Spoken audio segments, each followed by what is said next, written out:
Marcus Aurelius. Meditations. This is the man that came up with Stoicism, and this is his private writings, translated by George Long. Today, I think, would be a good idea to read some of the passages written by Marcus Aurelius, roughly 2,000 years ago.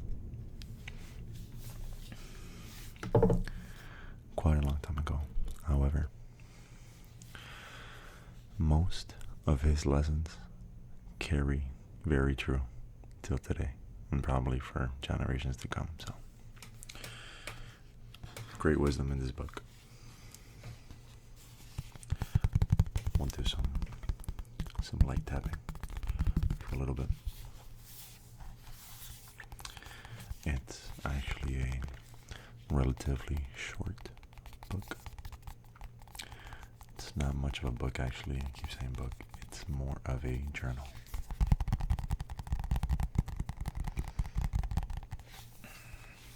Personally, I haven't finished the book journal,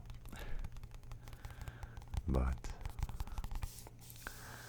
what I have read so far, I must say, I really enjoy.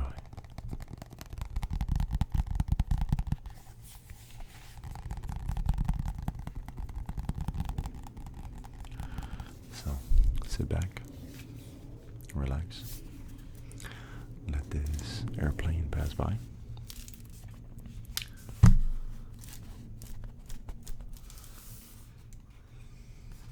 And let's jump right into it.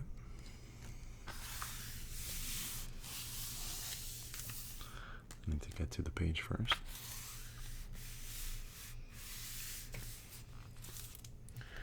And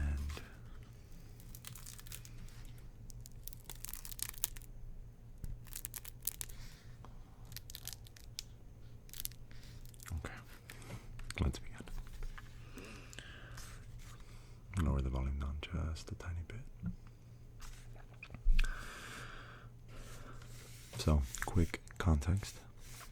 We're going over the lessons he's learned from people in his life. So you'll hear a lot of names, you'll hear a lot of N's, A-N-D, and that's to demonstrate the lessons he's learned from these individuals that have come across his life. So, without further ado, in my father, I observed mildness of a temper and unchangeable resolution in the things which he had determined after due deliberation, and no vain glory in those things which men call honors, and a love of labor and perseverance, and a readiness to listen to those who had anything to propose for the common weal or wealth. This is also translated in Greek, or a language. It was translated into English, so a lot of these words are not too common of words, and I may mispronounce them. I'll try my best to pronounce everything correctly. And undeviating firmness in giving every man according to his deserts, and a knowledge derived from the experience of the occasions for vigorous action and for remission. And I observed that he had overcome all passion for boys, and he considered himself no more than any other citizen. And he realized his friends from all obligations to sup with him or attend him of necessity when he went abroad. And those who had failed to accompany him by reason of any urgent circumstances always found them the same, I observed, too, his habit of careful inquiry in all matters of deliberation, and his persistency, and that he never stopped his investigation through being satisfied with appearances which first present themselves, and that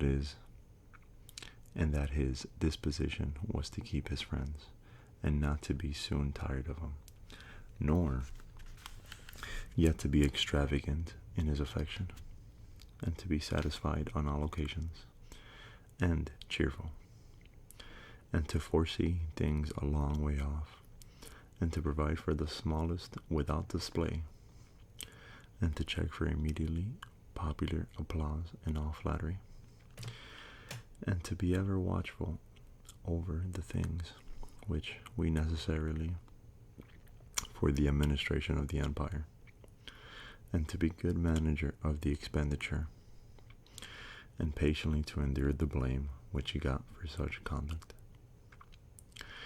And he was neither superstitious with respect to the gods, nor did he court men by gifts or trying to please them, or by flattering the populace, but he showed sobriety in all things and firmness,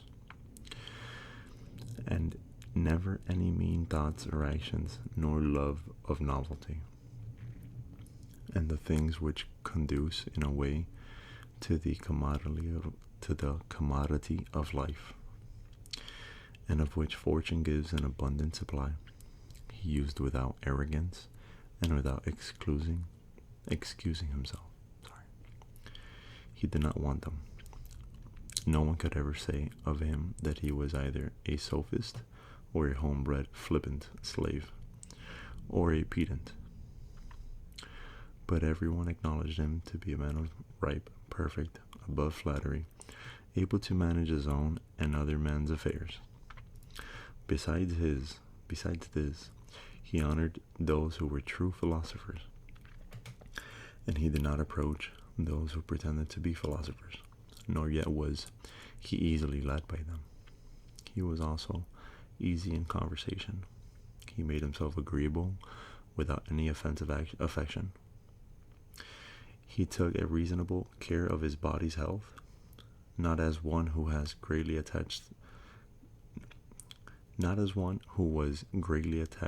to life, nor out of regard to personal appearance, nor yet in a careless way, but so that through his own intention he very seldom stood in need of the physician's art, or of medical or external applications. He was most ready to give way without envy to those who possessed any particular faculty, such as that of eloquence or knowledge of the law or of morals. I looked away, now I lost where I was. Okay. Or of anything else. He gave them this help, that each might enjoy reputation according to his deserts. I feel like I'm saying that wrong. And he always acted conformably to the institutions of his country, without showing any affection of doing so. Further, he was not fond of change nor unsteady, but he loved in the same places and to employ himself about the same things. And after his paroxysms of headache, he came immediately fresh and vigorous to his usual occupations. His secret were not but very few and rare, and these only about public matters. And he showed prudence and economy in the exhibition of the public spectacles and construction of public buildings, his donations to the people, and in such things, for he was a man who looked to what ought to be done, not to the reputation which is got by a man's acts. He did not take the bath at unreasonable hours. He was not fond of building houses, nor curious about what he ate, nor about the texture and colors of his clothes, nor about the beauty of his slaves. Slaves keeps coming up. Just keep in mind this was translated from somebody who lived roughly 1800 years ago, 200 AD, 180 AD.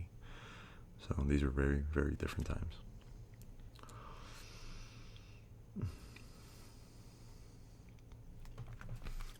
I'm gonna take a break here. Drink a little bit of wine.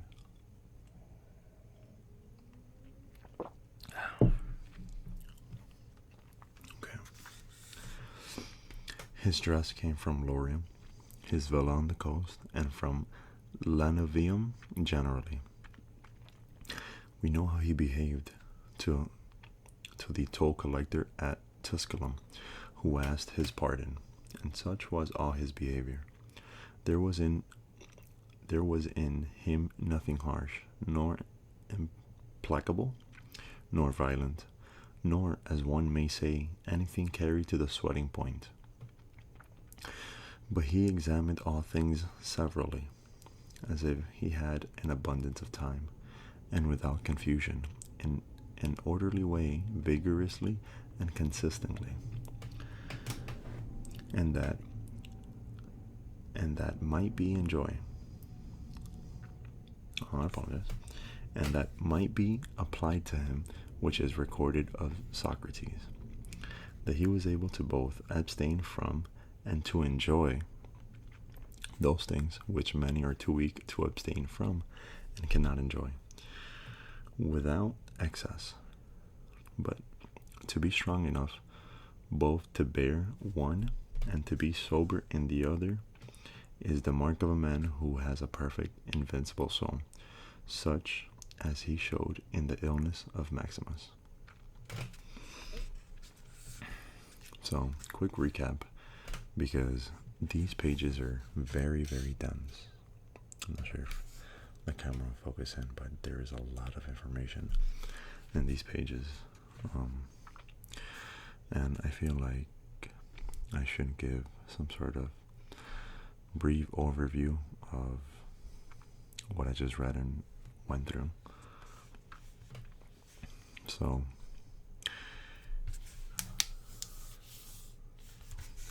Marcus Aurelius' dad is this whole time who I've been reading about. According to him, he is a very measured man that takes his time to analyze, to make decisions, to not give in to his emotions. So overall, somebody that's very steadfast in his point of view from what I've recollected through all of this. Okay, to the gods. I am indebted for having good grandfathers, good parents, a good sister, good teachers, good associates, good kinsmen, and friends. Nearly everything good. Further, I owe it to the gods that I was not hurried into any offense against any of them. Though I had a disposition which, if opportunity had offered, might have led me to do something of this kind, but through their favor, there never was such a concurrence of circumstances as put to me to the trial. Further, I am thankful to the gods that I was not longer brought up with my grandfather's concubine, and that I preserved the flower of my mouth, of my youth, and that I did not make proof of my fertility before the proper season,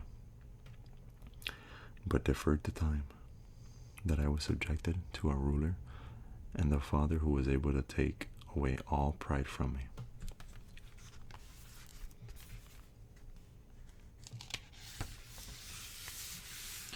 And to bring me the knowledge that it's possible for a man to live in a place without wanting either guards or embroidered dresses or torches and statues and such like show. I think I'm going to turn on the light here. It's going to get much brighter, but it's going to make it so much easier for me to read. Sorry if it's too bright.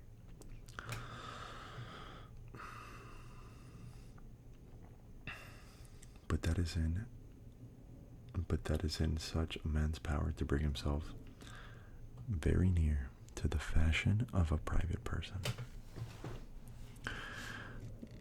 without being for this reason either meaner in thought or more remiss in action, with respect to the things which must be done for the public interest in a manner that benefits a ruler, that befits a ruler. Gotta be careful with these words.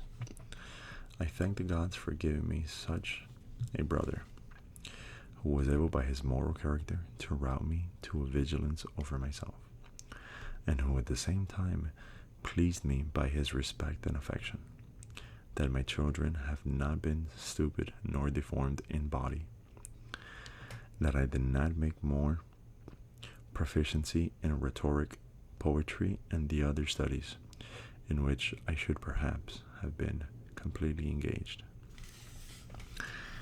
If I had seen that I was making progress in them, that I made haste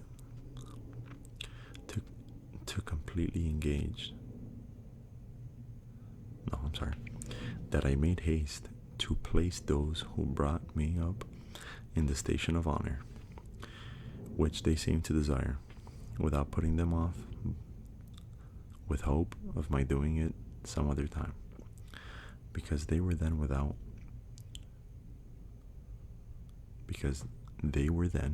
still young, that I knew Apollonius, Rusticus, Maximus, that I received clear and frequent impressions about living according to nature, and what kind of a life that is, so as far as depended on the gods and their gift and help and inspirations, nothing hindered me from forthwith living according to nature, though I still fall short of it through my own fault, and through not observing the admonitions of the gods, and I may almost say their direct instructions, that my body was held out so long in such a kind of life that I never touched either Benedicta or Theodotus, and that after falling into amatory passions, I was cured, and thought I was often out of humor with Rusticus. I never did anything of which I had occasion to repent. That, though it was my mother's fate to die young, she spent the last years of her life with me. That, whenever I wished to help any man in his need or any other occasion, I was never told that I had not the means of doing it, and that to myself the same necessity never happened, to receive anything from another, that I have such a wife, so obedient and so affectionate and so simple, that I had abundance of good masters for my children, and the remedies have been shown to me by dreams, both others and against blood spilling and giddiness, and that I had an inclination to philosophy. I did not fall into the hands of any sophist, and that I did not waste my time on writers of histories or in the resolution of syllogisms, or occupy myself about the investigations of appearances in the heavens. For all these things require the help of gods and fortune, among quadi ad granua. Okay. So, I'll try to show this. This would be the end of book 1 and the start of book 2, which we're going to leave for a possible another ASMR video. This one is taking 20 minutes, and I tried my best pronouncing all those words and making sure I understood what I was reading, because it is a very dense, short book, and I don't want to miss lessons from it, or have you miss lessons from it. I hope you enjoyed. I know this is something completely different, turn off the lights now. I know this is something completely different, and I would like some feedback if you've gotten this far. Again, thank you for watching, and Stoic Lester out.